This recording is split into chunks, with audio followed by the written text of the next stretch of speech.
college football playoff stage. So moving on here, somebody who doesn't have nearly the national TV coverage of a Kejuan Lacey, who we just talked about, but the production has been absolutely unreal, and that is Marcel Williams out of Akron. So this is a guy that I do have some familiarity with going back to his high school days, went to Pompano Beach, Ely, which for those who have followed recruiting for a long time, same school as somebody named Patrick Peterson, the formerly Patrick Johnson, the cornerback for LSU, and then later the Arizona Cardinals. So this school has produced a lot of talent. Signed with Marshall out of high school, played 3 games there, but then against Kent State, man, this guy went absolutely insane. Talk to me about Marcel Williams and what he brings to the table. Yeah, this is just, I feel like once a week we always have one guy that we've never heard of, or well, you've heard of him, but I've never heard of, and I like to sort the PFF, see who was the top performers, who had the most receiving yards, so and so. This is a rivalry game for Toledo. Oof. Hopefully I don't get killed for that. Oh yeah, Akron in Ohio. Oh, for Akron versus Kent State, 14 catches, 206 yards, 2 touchdowns, threw for a 2-point conversion on a trick play, and recovered an onside kick. They did lose this game, but man, that's about as complete of a performance as you're going to get. And this is a guy who redshirt freshman, redshirted for Marshall last year, obviously from Florida, always bet on a Florida wide receiver, Florida skill player in general. It's panned out so many times, but I think he's finally hitting his stride, and it's tough to quantify these group of 5 schools in terms of their like cornerback play. And maybe he's gotten, a favorable schedule these past 3 weeks, but he's got 24 catches, 384 yards, and 2 touchdowns over his last 3 games. That's pretty good. And he had only 14 catches for 180 yards and 0 touchdowns in his first 8 games. So this is a guy who seems to be really hitting his stride. Akron's quarterback had a career high in passing yards this week. I saw Ben Finley, I think is his name.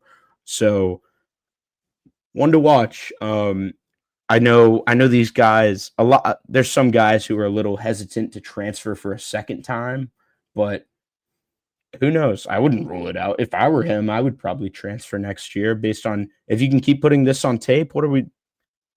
This is a high major player for sure. And you wonder what happened at Marshall. I know they had some coaching turmoil last year, which maybe led to this. They had some pretty good players, actually. A lot of them went down to Southern Miss with their head coach. But yeah, with Marcel Williams, just thinking back to him in high school, 2 things stood out.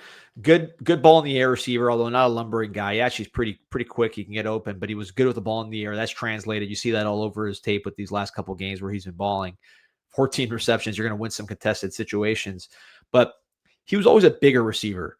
South Florida, typically you'll have, and when I say bigger, I don't mean tall, I mean physically strong.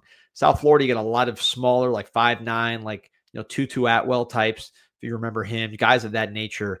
Antonio Brown, of course. Guys are just smaller, quicker guys. That's what you're basically getting on average down here. Now, of course, you get the Jeremiah Smiths occasionally, which are freaks of nature and end up going as high as you want in the draft. But Marcel Williams was somebody that at high school level, he was like 180 pounds. Like legit. He was a strong guy at that level. Now he's up into the 200 range. Again, not a huge receiver height-wise, but somebody who can win contested catches, who can get open, who can beat press, who's just physically strong. And you mentioned the portal. I mean, South Florida guys tend to be pretty mobile. I don't want to stereotype, but that's something you see. It starts in Pop Warner, kids going from park to park, then they go from high school to high school. We have open transfer high schools down here in Florida. So a lot of these kids went to multiple high schools, and then they go to college, and trend continues already from Marshall to Akron. Turned out to be a good move. Yeah, I could definitely see this guy being a hot commodity in the portal.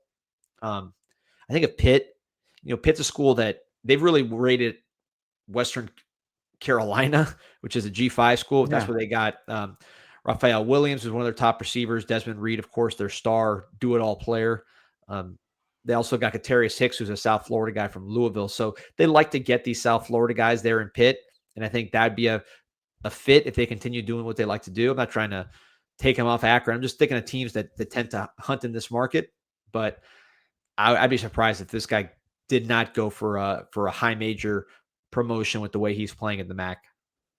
Yeah, it's just as you said, it sucks that, we're giving the spotlight to these kids who are playing for teams like Akron, and we're finishing up the segment by saying, like, yeah, here are some teams, that maybe we can watch for him when he probably enters the portal, but ultimately not all of these guys are going to be professional football players. And get your bag, man. If Pitt wants to pay up, I don't know if Akron can match that, and it sucks, but it's the reality of this landscape right now in college football, and it's tough to keep those guys around. He looks like a complete receiver, in my opinion. I think I don't know if there's really like a skill that particularly stands out. Maybe just like the play strength at the catch point, just kind of like you pointed out. I think he plays pretty strong at the catch point, but he's just well-rounded, and every team would like that. Where do you see him playing? More of a slot? Do you see him on the outside with his size? How do you see him fitting in?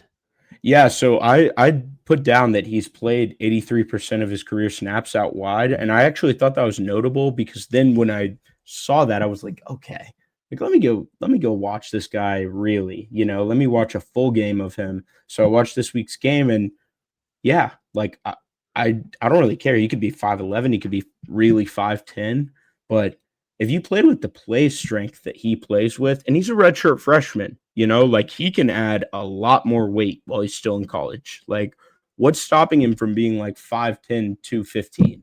Because this is a guy, like, he seems to carry the weight very well, and he plays strong. I think this is an outside receiver, and he would be one of the shorter outside receivers in the NFL if, that's the role that he eventually got, assuming he does end up going pro. But I just, he doesn't play like a 5'11", 200 pounder, like he's so much stronger than that, I think, on the field.